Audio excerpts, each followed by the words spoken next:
मैं उसकी खूबसूरती और मासूमियत का दीवाना था। मेरी नज़र हर वक्त उसके मासूम चेहरे को देखने के लिए बेताब रहती। घर में कदम रखते ही मेरी निगाहें बस उसी को ढूंढती। वो हमेशा शांत और चुप रहने वाली लड़की थी, जिसने आज तक मेरे सामने नज़र भी मिलाकर बात नहीं की थी।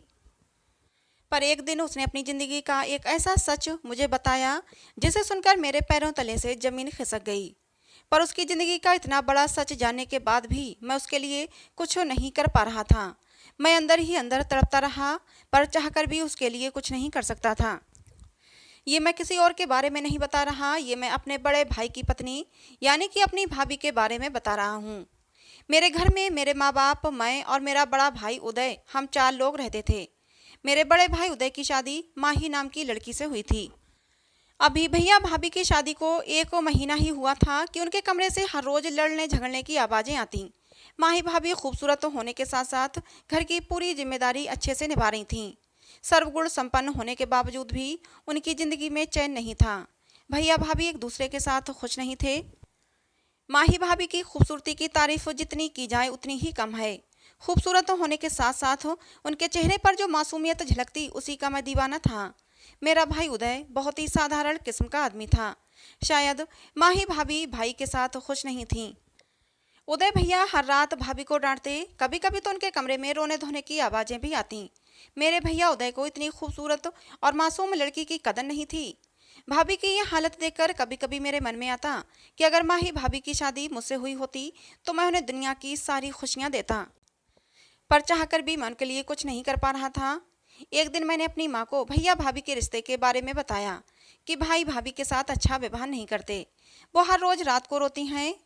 माँ ने मुझे समझाते हुए कहा, जाने दो, ये पति पत्नी का निजी मामला है, हमें इस बीच में नहीं पड़ना चाहिए। पर मैं बचपन से ही जुल्म पर आवाज़ उठाने वाला इंसान था। अगर मैं किसी के साथ गलत होता हुआ देखता तो हर संभव कोशिश करता कि मैं उनके सामने अपनी बात रख सकूं। पर आज तो मेरे ही घर में एक मासूम लड़की पर जुल्म हो रहा था और मैं चाहकर भी कुछ नहीं कर पा रहा था। एक दिन मुझसे रहा नहीं गया और मैंने ठान लिया कि अपने भाई से इस बारे में बात करूंगा। और जब एक दिन मैंने अपने भाई उदय से भाभी और उनके रिश्ते के बारे में पूछा तो मेरे भाई ने कहा, जो जिस लायक रहता है उसे वैसी ही सजा मिलती है। तुम्हारी भाभी माही उसी लायक है। भाई की इस बात पर मैं चुप हो गया। उनके निजी मामले में ज़्यादा बात करना ठीक नहीं था। एक दिन की बात है, रात का वक्त था। मैं अपने कमरे में आंखें बंद करके सोने की कोशिश कर रहा था। तभी मेरे कमरे में किसी के आने की आहट हुई। ऐसा महसूस हुआ कोई कमरे में आया है। मैं तुरंत उठकर बैठ गया और लाइट जलाई तो मैं अपने कमरे में माही भाभी को देखकर हैरान हो गया। भाभी मुझे देखते ही रोने लगी। मैंने उन्हें चुप कराया और फिर पूछा, क्या बात है, आप ठीक तो हैं, आप रो क्यों रही हैं? भाभी ने रोते हुए मुझे बताया कि तुम्हारे भाई उदय ने मुझे कमरे से बाहर निकाल दिया है और उसने आज मेरे ऊपर हाथ भी उठाया। ये सब सुनकर मैं हैरान रह गया और बोला, हाँ, मैं भी कुछ दिनों से देख रहा हूँ कि आप दोनों के बीच कुछ ठीक नहीं है। आखिर भैया आपके साथ ऐसा क्यों करते हैं? माही भाभी कुछ भी बताना नहीं चाहती थीं।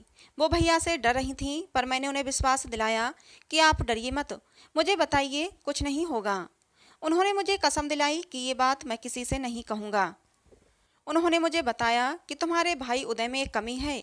ये बात मुझे शादी की रात ही पता चल गई थी।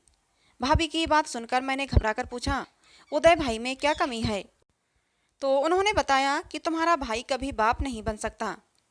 वो मुझे यही मनवाने की कोशिश करता है कि मैं ये बात किसी को नहीं बताऊंगी और आगे चलकर जब हमें बच्चा नहीं होगा तो बांझ होने का इल्जाम मैं अपने सर ले लूंगी।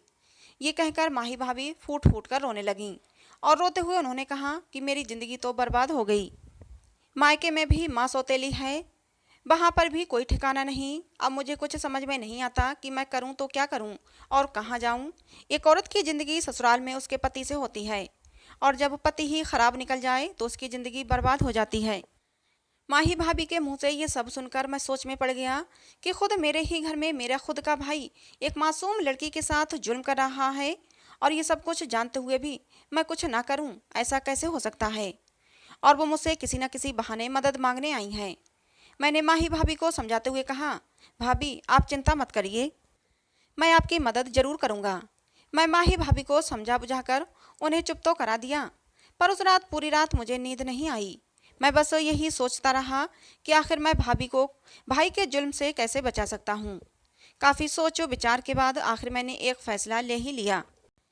अगले दिन मैंने भाभी से कहा, भाभी मैं आपको पसंद करता हूँ, अगर आप मुझसे शादी करना चाहती हैं तो मैं तैयार हूँ। उन्होंने कहा, पर तुम्हारा भाई, वो मुझे तलाक नहीं देगा।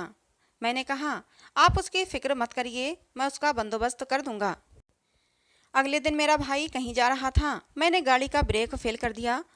वो गाड़ी में बैठकर चला गया। कुछ देर बाद किसी ने फ़ोन करके बताया कि आपके भाई का एक्सीडेंट हो गया है, आप जल्दी से हॉस्पिटल आ जाइए। एक्सीडेंट की खबर सुनकर हम सब रोते हुए हॉस्पिटल गए, पर हॉस्पिटल जाने के बाद पता चला कि सर में गहरी चोट लगने की वजह से अभी 5 मिनट पहले ही उनकी मौत हो गई। घर में सभी लोगों का रो रो कर बुरा हाल था।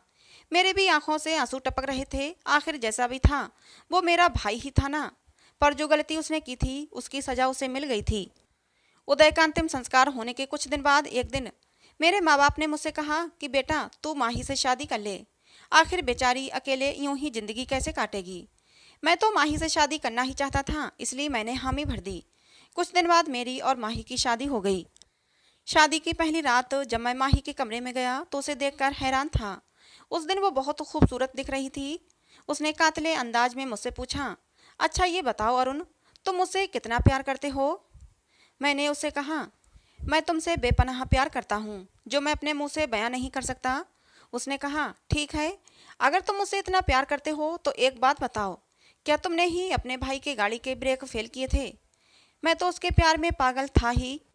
तो मैंने कहा, मैं तुम्हारे लिए किसी का भी ब्रेक फेल कर सकता हूँ, वो तो मेरा भाई था। ये सब कहकर हम दोनों हंसने लगे। उसके बाद हमारी ज़िंदगी की शुरुआत बहुत ही खूबसूरत हुई। धीरे धीरे दिन गुजरने लगे और माही की फरमाइशें बढ़ने लगीं। मैं तो उसका दीवाना था ही।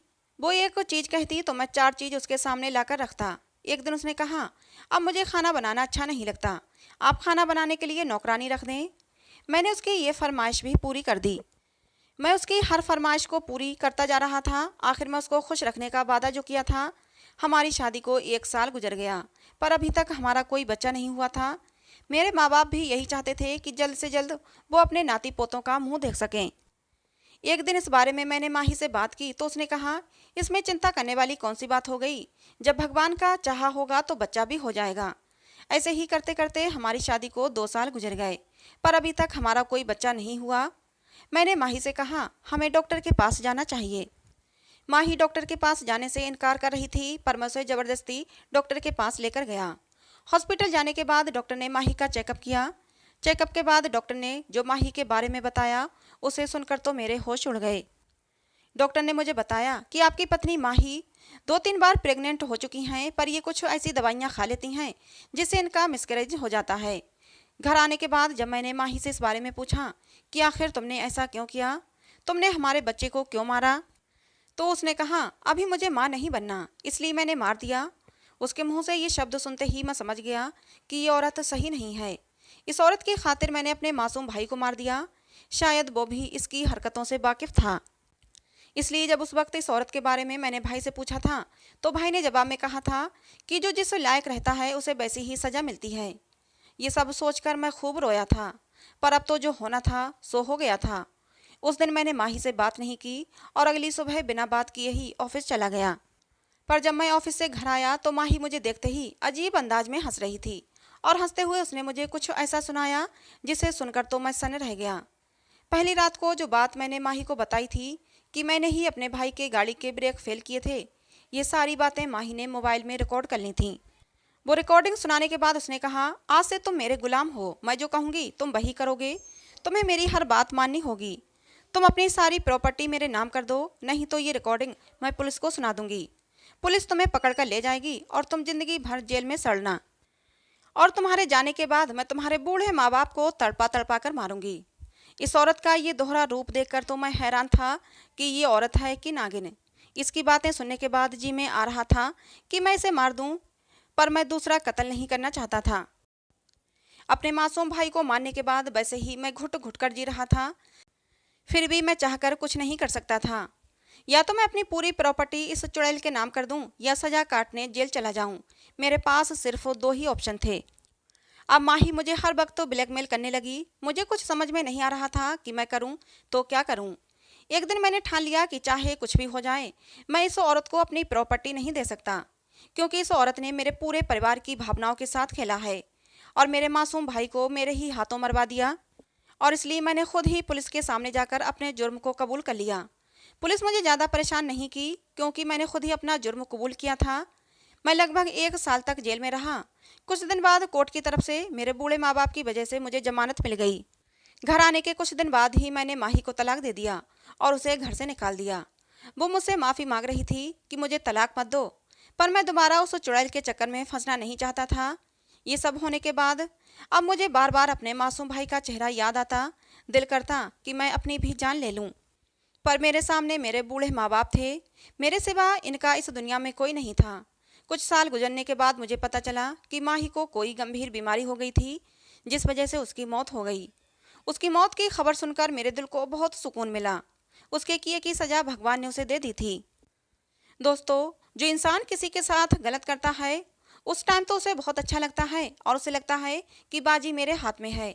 पर किसी के भी साथ गलत करना और किसी को बेवजह परेशान करना ठीक नहीं, क्योंकि जिसके साथ आप गलत करते हो, अगर वो लाचार है, आपसे बदला नहीं ले सकता। पर प्रकृति कभी लाचार नहीं होती। आज नहीं तो कल गलत करने वालों को सज़ा जरूर मिलती है। अरुण ने भी अपने भाई के साथ बहुत गलत किया, पर वो अनजान था। उसे लग रहा था कि मेरा भाई एक मासूम लड़की के साथ जुल्म कर रहा है, पर माही ने तो जानबूझकर सबकी भावनाओं के साथ खेला था। तो दोस्तों, आपको हमारी ये कहानी कैसी लगी, कमेंट बॉक्स में ज़रूर बताना। पसंद आई हो तो प्लीज़ लाइक करना। ऐसी और कहानियों के लिए हमारे चैनल को सब्सक्राइब करना, बेल आइकन को ज़रूर प्रेस करना। कहानी को अंत तक सुनने के लिए आप लोगों का बहुत बहुत धन्यवाद।